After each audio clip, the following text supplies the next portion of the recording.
que perjudican a la mujer, como es, por ejemplo, los empleos los empleos parciales, los contratos parciales. El caso es que en España, hace cosa de un mes, para superar los problemas económicos, un grupo de 100 economistas planteó que había que disminuir las tasas de temporalidad, que son las tasas más altas en España, o sea, en la Unión Europea, perdón, y que, sin embargo, una de las posibles propuestas...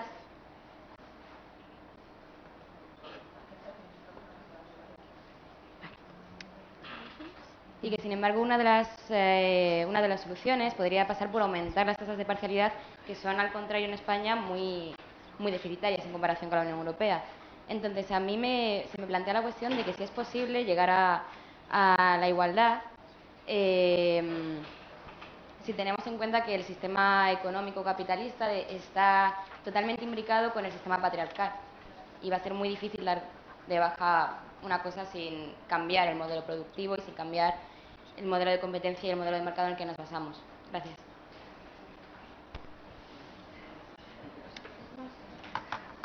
I think I understood the question, and I think I know what you mean by temporality rates, but please correct me if I'm wrong. The largest, the Swedish metal worker unions, which is the second largest blue-collar union, and it's quite male-dominated, they agreed a few months ago on shorter working hours and a lower compensation per hour. So, I mean, they don't lower the wages, but you can lower your working hours by 20% and lower your wages by 10%. So really, in a way, it's an increase in the hourly wage rate, but you don't get the monthly income that you are used to.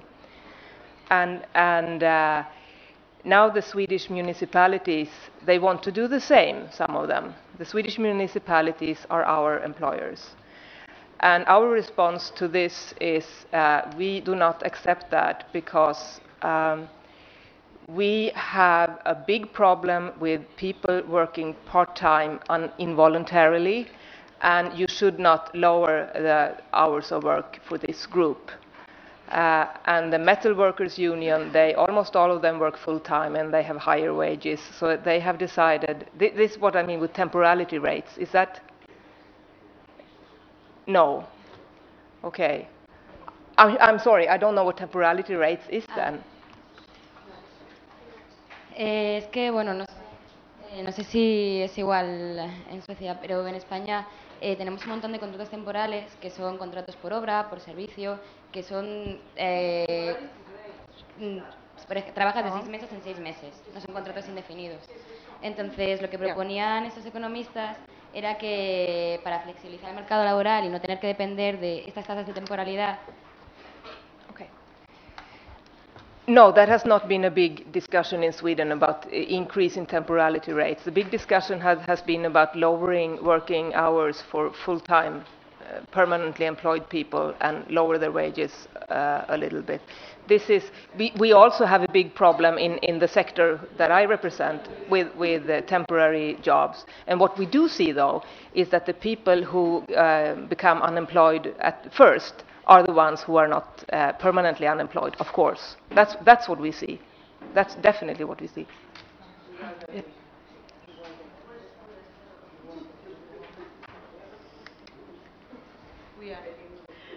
We are fighting for the microphone. No, yo te quería decir, bueno, aparte de que también, gracias, ¿sí? ¿Puede ser? ¿En español? No, okay. Aparte de que gracias por estar aquí, porque te necesitamos. Es que es a raíz de esto, ¿no? O sea, el manifiesto de los 100 economistas, bueno, algunas personas le llamamos el manifiesto neoliberal, porque hay 3 manifiestos sobre la crisis económica. Uno es otro es un manifiesto, digamos, de los progresistas y otro manifiesto feminista, ¿no? Feminismo ante la crisis. Pero este manifiesto dice, aparentemente lo que dice es disminuir la tasa de temporalidad, pero en realidad lo que dice es flexibilizar el despido de los contratos fijos. O sea, no hacer distinción entre los contratos fijos y los contratos laborales. En la realidad es disminuir las indemnizaciones por despido en los contratos fijos. En todos. Bien. ¿Sí? ¿No?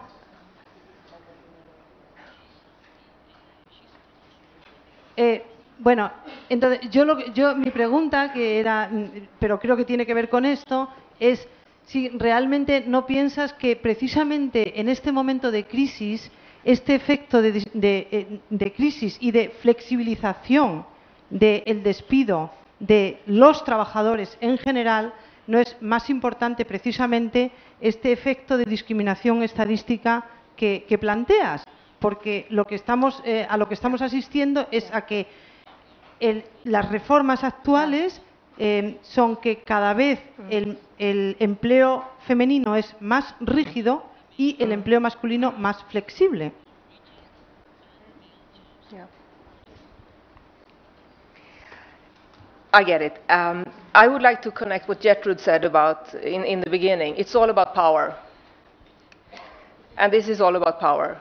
Because if you do have a permanent job position, you are in a much more powerful position towards your employer than if you have a permanent position.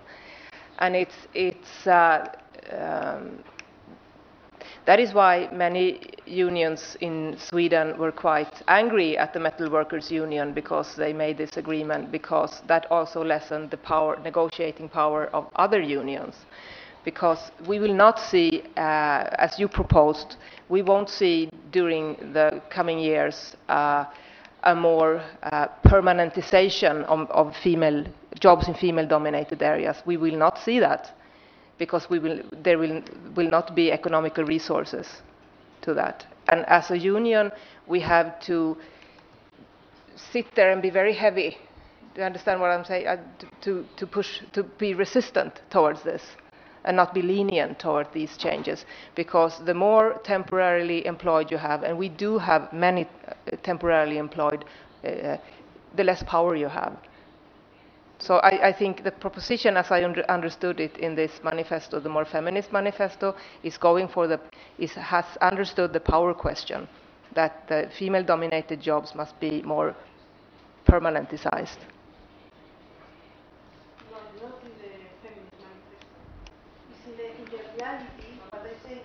What I was saying is that in the reality, the labor market reforms now is flexibilizing male employment. Yes, I agree. But increasing the so-called women's rights. For instance, increasing maternity leave, forbidding the firing for women. Yes. And then employers have more obligation to women and less and less obligations to men. These reforms, these neoliberal reforms. I might need 1 minute because this is a very interesting question. Is it for me? I think it's better if the laws and regulations are valid both for men and women. I understand that women must have protection when they are pregnant and when they give birth and so on. But if you protect women much more than you protect the men, I'm saying you are not doing the women a favor. Yeah, exactly. Yeah. So some people get angry when I say this, but you should not overprotect women. You should protect them about the same as you protect the men.